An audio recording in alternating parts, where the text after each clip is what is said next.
भगवान नारायण के शयन और प्रबोधन से चातुर्मास्य का प्रारंभ और समापन होता है। उत्तरायण को देवकाल और दक्षिणायन को आसुरिकाल माना जाता है।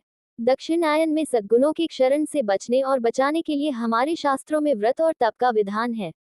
सूर्य का कर्क राशि पर आगमन दक्षिणायन का प्रारंभ माना जाता है और कार्तिक मास इस अवधि में ही होता है। पुराण आदि शास्त्रों में कार्तिक मास का विशेष महत्व है। यूं तो हर मास का अलग अलग महत्व है, परंतु व्रत तप की दृष्टि से कार्तिक मास की महत्ता अधिक है। शास्त्रों में भगवान विष्णु और विष्णु तीर्थ के ही समान कार्तिक मास को श्रेष्ठ और दुर्लभ कहा गया है। शास्त्रों में ये मास परम कल्याणकारी कहा गया है।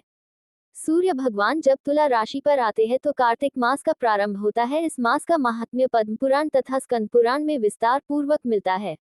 कलियुग में कार्तिक मास को मोक्ष के साधन के रूप में दर्शाया गया है। इस मास को धर्म, अर्थ, काम और मोक्ष को देने वाला बताया गया है। नारायण भगवान ने स्वयं इसे ब्रह्मा ने नारद को और नारद ने महाराज पृथु को कार्तिक मास के सर्वगुण संपन्न महात्म्य के संदर्भ में बताया है।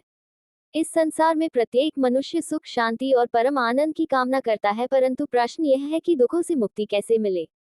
इसके लिए हमारे शास्त्रों में कई प्रकार उपाय बताए गए हैं, परंतु कार्तिक मास की महिमा अत्यंत उच्च बताई गई है। इस मास का महात्म्य पढ़ने सुनने से भी कोटि यज्ञ का फल सहज मिल जाता है। कार्तिक महात्म्य पहला अध्याय। नैमिषारण्य तीर्थ में श्री सूत जी ने 88,000 शनकादि ऋषियों से कहा, अब मैं आपको कार्तिक मास की कथा विस्तार पूर्वक सुनाता हूँ, जिसका श्रवण करने से मनुष्य के सभी पाप नष्ट हो जाते हैं और अंत समय में वैकुंठ धाम की प्राप्ति होती है।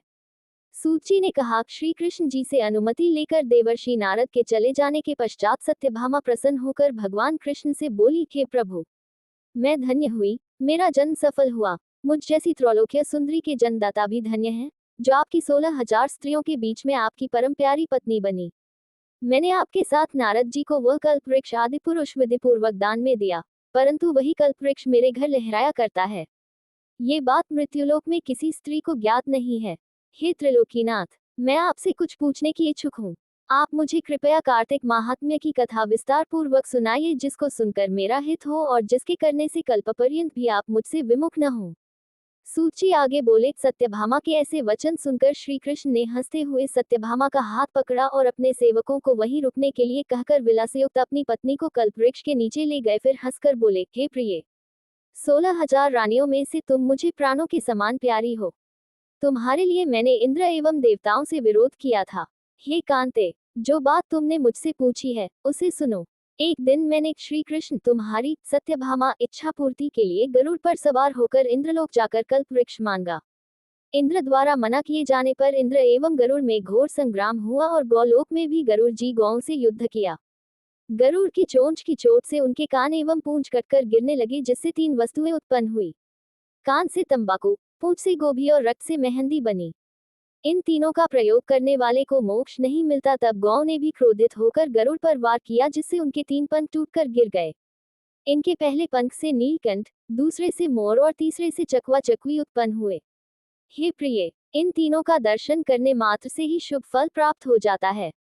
ये सुनकर सत्यभामा ने कहा, हे प्रभु, कृपया मुझे मेरे पूर्व जन्मों के विषय में बताएं कि मैंने पूर्व जन्म में कौन कौन से दान, व्रत व जप नहीं किए हैं। मेरा स्वभाव कैसा था, मेरे जन्मदाता कौन थे और मुझे मृत्युलोक में जन्म क्यों लेना पड़ा। मैंने ऐसा कौन सा पुण्य कर्म किया था जिससे मैं आपकी अर्धांगिनी हुई। श्री कृष्ण ने कहा, हे प्रिय, अब मैं तुम्हारे द्वारा पूर्व जन्म में किए गए पुण्य कर्मों को विस्तार पूर्वक कहता हूँ, उसे सुनो। पूर्व समय में सतयुग के अंत में मायापुरी में अत्रि गोत्र में वेद वेदांत का ज्ञाता देवशर्मा नामक एक ब्राह्मण निवास करता था। वह प्रतिदिन अतिथियों की सेवा, हवन और सूर्य भगवान का पूजन किया करता था। वह सूर्य के समान तेजस्वी था। वृद्धावस्था में उसे गुणवती नामक कन्या की प्राप्ति हुई। उस पुत्रहीन ब्राह्मण ने अपनी कन्या का विवाह अपने ही चंद्र नामक शिष्य के साथ कर दिया। वह चंद्र को अपने पुत्र के समान मानता था और चंद्र भी उसे अपने पिता की भांति सम्मान देता था। एक दिन वे दोनों कुश व समिधा लेने के लिए जंगल में गए।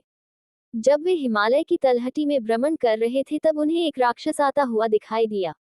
उस राक्षस को देखकर भय के कारण उनके अंग शिथिल हो गए और वे वहां से भागने में भी असमर्थ हो गए। तब उस काल के समान राक्षस ने उन दोनों को मार डाला। चूंकि वे धर्मात्मा थे, इसलिए मेरे पार्षद उन्हें मेरे वैकुंठ धाम में मेरे पास ले आए। उन दोनों द्वारा आजीवन सूर्य भगवान की पूजा किए जाने के कारण मैं दोनों पर अति प्रसन्न हुआ। गणेश जी, शिव जी, सूर्य व देवी, इन सब की पूजा करने वाले मनुष्य को स्वर्ग की प्राप्ति होती है। मैं एक होता हुआ भी काल और कर्मों के भेद से 5 प्रकार का होता हूँ। जैसे एक देवदत्त, पिता, व्रता आदि नामों से पुकारा जाता है।